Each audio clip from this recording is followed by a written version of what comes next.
What's up, guys? We're going to talk about anger and aggression real quick. I grew up around a lot of anger and aggression. Actually, both of my parents were in anger management together. Um, when I went into therapy and started my healing journey, basically, I was like, my two biggest faults is anger and anxiety. But I came to find out that because we have different parts of us, right? And basically, our nervous system is handed down from our mother, and that's also generational stuff. So it's generation to generation to generation. And I'm an only child, and there's a little thing that I ended up finding out, and I could do an example with it, but I'll explain it. I could do a visual, but say you got a dirty glass of water, basically, is the biggest kind of way to represent this, that's around too. I'm not the only one to know about it or be talking about it, but it's a great one.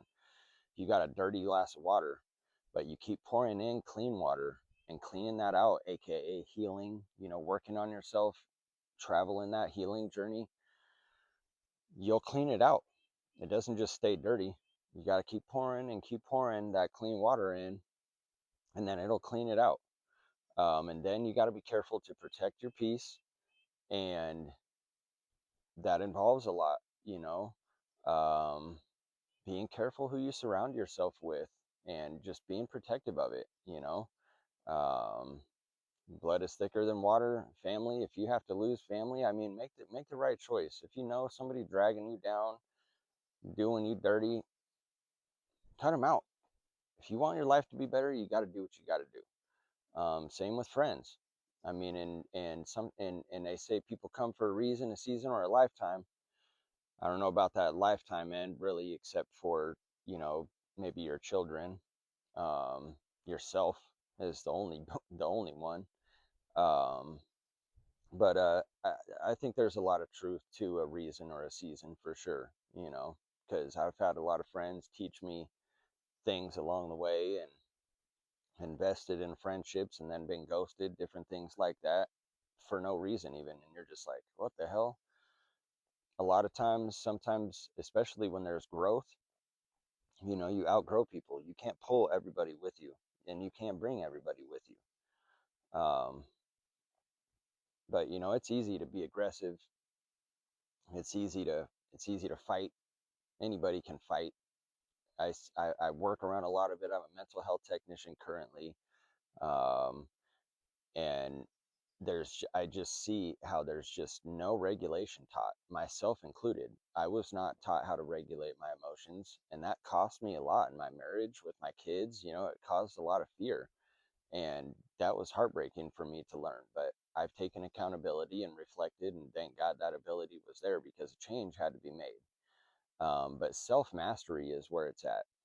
Be mindful of your actions. Reflect. You know, that's why I talk about apologizing. It's huge. If you make a mistake, just apologize. And the most authentic apology is, I'm sorry for such and such. Not just I apologize. To me, that's kind of a half-assed apology, or kind of a you know kind of a weak apology. I mean, even though, again, I myself sometimes will be like, I apologize, for that. I mean, it's kind of a light apology. It works, but it should be, I'm sorry for this. Don't let your ego override you, and, well, I can't apologize for this. I mean, just apologize for it. Take accountability.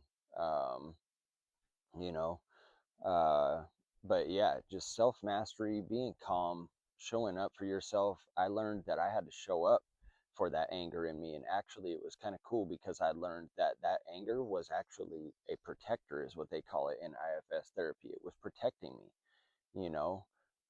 and so you're better off trying to trace kind of where that is in your body, how that shows up, be curious about it, and it will tell you. That part of you will talk to you. Sometimes it's kind of layered. It can be layered. So you kind of have to, and this is why therapy can help, an IFS psychotherapist specialist can help more with it. But after 2 years of it, I can speak on it and will speak on it as well too, because I paid to learn about it and learn about it for myself. And I'm willing to share that, you know.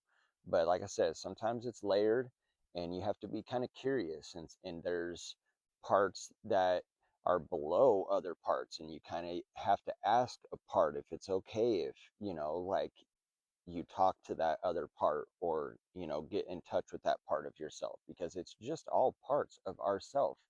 You know, when you're like, oh, I'm angry, it's like, no, you're not. Like, you're whatever your name is, you know. I'm Josh. It's not, I'm angry. Oh, hello, angry, nice to meet you. You know, it's just a part of you. It's a part of you. And a big thing is, especially in your relationships, is speaking for that part and not from that part. That's a big deal right there, and that's gold. So when a part of you is trying to say something, a lot of times it's because it needs to be heard. So listen to it, be curious of it. You know, same with the anxiety. And just to drop a quick, you know, quick little thing on that, a lot of times anxiety is worrying about the future and something that hasn't even happened yet. That's why it's important to be present, use your senses, stay present. And depression is living in the past, you know. um, and you have to bring yourself up to the current. I mean, yes, things may have happened, but let them be scars. And you know, you wouldn't be where you are today if it wasn't for what you went through. And that's huge, you know. That's why I'm doing what I'm doing and trying to help others and help raise the collective vibration and give back by sharing my knowledge and just wanting to help others live their best life and reach for the stars, shine, shoot for the stars, shoot for the sky, what the hell ever. um you know. Yeah, so that's about it on that for now. um, it's easy to be angry, like I said, and lash out, but regulate your emotions, calm your nervous system. I have lots of ways to help with that. Activating your vagus nerve, which is the longest nerve in your body, come clear from up in your neck and head down all the way down your spine. And so you have a bandwidth, you know, and increasing that bandwidth helps you have more room in between. You know, when you don't show up for yourself and you just snapping and shit like I used to, um, you need to work on vagus nerve stimulation and increasing that bandwidth. And sometimes, you know, I mean, our bandwidth is going to fluctuate from day to day and just stress and different things like that anyway. But there's also somatic releases that I know and have learned that can help you release that anger. There's different things that we can do, you know, that actually even help release stored anger and rage. Because a lot of times when we're hurt, that's that's what it is. Is it's a it could be an inner child part, or a lot of times what I've found is it's like an inner teenager part. You know, it could be an adult part too. But it's a part of you that's just hurt, and um, that shows up as projection. You know, you project it. So we got to be really careful of that and try to not bleed onto others, is a great way to put it as well, around us, and show up for ourselves, because we all matter. You matter, I matter. We got to love ourselves. You have to know we are love. You attract what you are, again. So that's it for now. Much love. Namaste.